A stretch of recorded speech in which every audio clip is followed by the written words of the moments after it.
जंगल का बोलता दरख्त। एक खूबसूरत सुबह थी। सूरज की किरणें दरख्तों के पत्तों से छिन छिन कर ज़मीन पर पड़ रही थीं। दादाजी, उनकी 20 साला पोती एमन और उनका प्यारा सफ़ेद पुप्पी बर्फ़ी जंगल की सैर के लिए निकले थे। एमन बचपन से ही कुदरत से मोहब्बत करती थी और बर्फ़ी हमेशा खुशी खुशी उसके साथ जाता था। दादाजी एक पुरानी लकड़ी की छड़ी के सहारे चलते थे और रास्ते में एमन को पुरानी कहानियाँ सुनाते जा रहे थे। ये दरख्त बेटा सदियों पुराने हैं, अगर ये बोल सकते तो हमें कितनी बातें बताते, दादाजी ने मुस्कुरा कर कहा। एमन हंसते हुए बोली, काश वाकई कोई दरख्त बोल सकता। थोड़ी ही दूर चलने के बाद बर्फ़ी ज़ोर ज़ोर से भौंकने लगा। एमन और दादाजी ने फ़ौरन बर्फ़ी का पीछा किया। बर्फ़ी एक बड़े और घने दरख्त के सामने खड़ा था जो दूसरे दरख्तों से बिल्कुल मुख्तलिफ लग रहा था।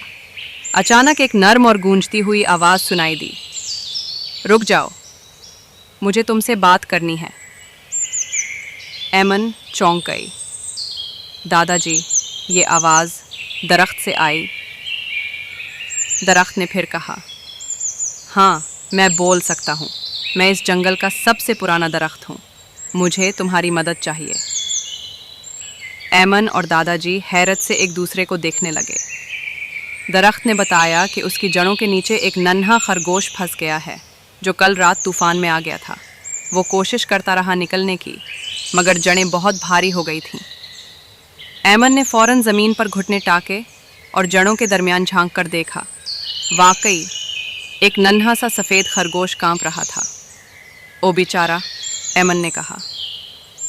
दादाजी ने अपनी छड़ी से कुछ जड़ों को हटाया और एमन ने हाथों से नर्म मिट्टी को खोदना शुरू किया। बर्फ़ी भी अपनी छोटी थूथनी से मिट्टी हटाने लगा। थोड़ी देर बाद खरगोश आज़ाद हो गया।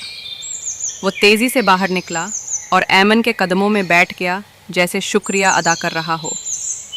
दरख्त ने खुश होकर कहा, तुमने न सिर्फ एक जान बचाई बल्कि मेरी खुशी भी वापस ले आए।